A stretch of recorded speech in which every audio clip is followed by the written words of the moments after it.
Hello everyone and welcome to season 4 of Outdoor Defense. I am so excited to be here with you. I know it's been a couple of years since I put out a new episode, so I hope you'll enjoy this new season and that it will help you feel more empowered to get outside and live your best life. In honor of a brand new season, I wanted to talk to you about a very important topic that has come up throughout my years of teaching self-defense and training around the world. And of course, in the world of social media, I see it all the time, and I'm sure you do too. When someone says, or when I say I'm going solo hiking, someone in the comments says, you should carry a gun. I'm going to go through 10 reasons why guns do not make you safer. And I hope that this can help you to feel more empowered when someone gives you this offhand advice, or maybe you've considered carrying a gun. Maybe you already do.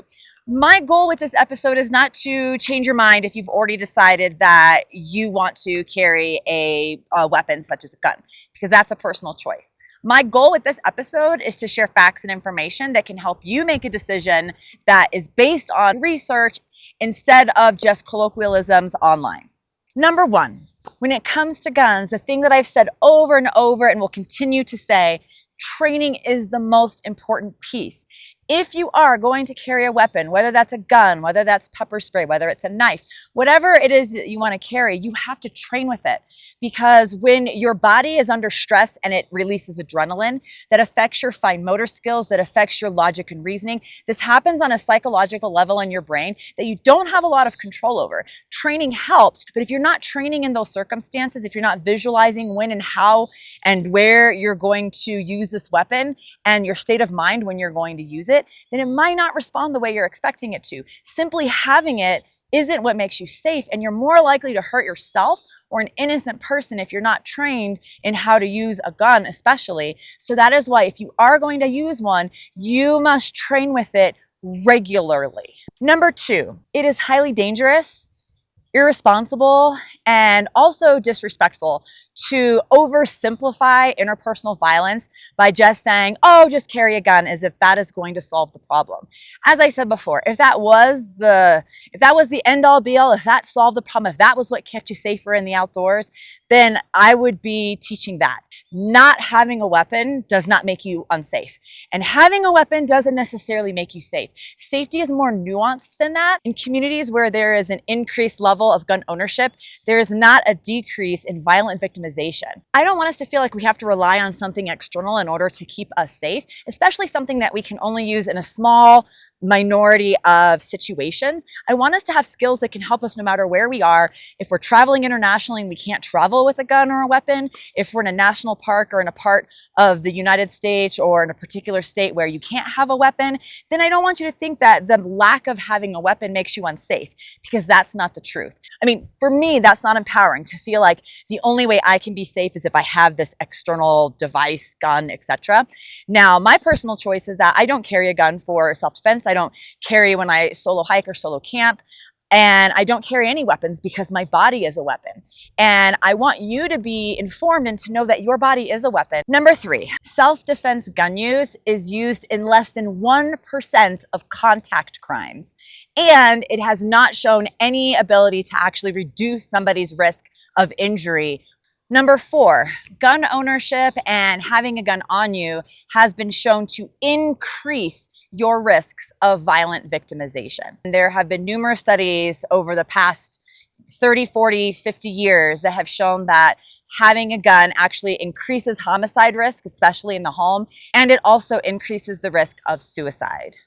Number five, there's something known as the weapons effect. And in a review of over 56 published studies on this topic, it has found that the mere sight of a weapon, including guns, increases an individual's aggressiveness in both angry and non-angry individuals. Number six, when it comes to domestic violence, and I'm going to give a trigger warning here, in cases of domestic violence, having a gun in the home increases the risk of homicide of the person being abused by 500%. Number seven, let's talk a little bit about psychology and the fear behind gun ownership. So studies have shown that when comparing gun owners to non-gun owners, that fear is the main determinant for someone wanting to own a gun. Fear can make people discount the dangers and the risks of gun ownership and overestimate the perceived benefits of gun ownership. And so a lot of times that fear may be based on fear from past victimization or fear of future victimization, but studies are also conflicting regarding whether or not gun ownership actually decreases those fears of victimization. And then there have been studies that show that it actually increases someone's hypervigilance. Number 8. If the research over the last 40 years found significant evidence that guns actually decreased interpersonal violence and gender-based violence, then I would be selling guns. I would be espousing their benefits. Empowerment-based self-defense, which are the skills that I teach in all of my programs. Over the last 40 years, studies have shown that this form of self-defense is effective at reducing violence, at preventing violence, including sexual assault. It does not increase the risk of injury and in fact can decrease the risk of injury. It does not require years and years of training to be able to be effective at protecting yourself. And it also increases confidence, reduces anxiety, can be used anywhere with anyone in a variety of situations, in interpersonal situations, with family, with work, with college, with students, etc. And it can reduce the symptoms of PTSD. Number 9, I have trained with some of the best in the world when it comes to weapons and guns. And experts agree that guns do not actually make you safer. Sometimes people say things online, they make comments, and they say it as if their opinion is fact, and their opinion is not fact.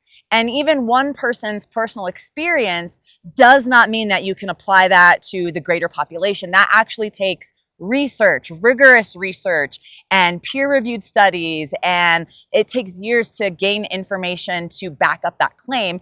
And in all the years in which they have done studies on guns and gun violence and gun safety and self-defense gun use, it has not shown that guns actually make somebody safer. Number 10.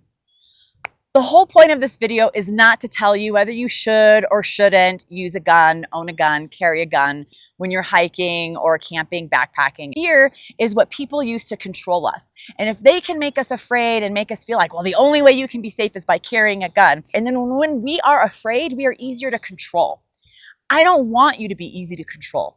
I want you to have the information to make an informed decision so that we can reduce fear and not have to restrict our lives, and to instead feel like we can make choices that work for us and go out into the world with confidence and feeling limitless. Go and look at the sources and the resources that I'm going to provide so that you can do your own research on this topic. You are your own weapon, and you are so capable of going out into the world and into the wilderness and into the outdoors all by yourself and being safe. And I'm here to help you learn empowerment-based self-defense skills that can help you do just that.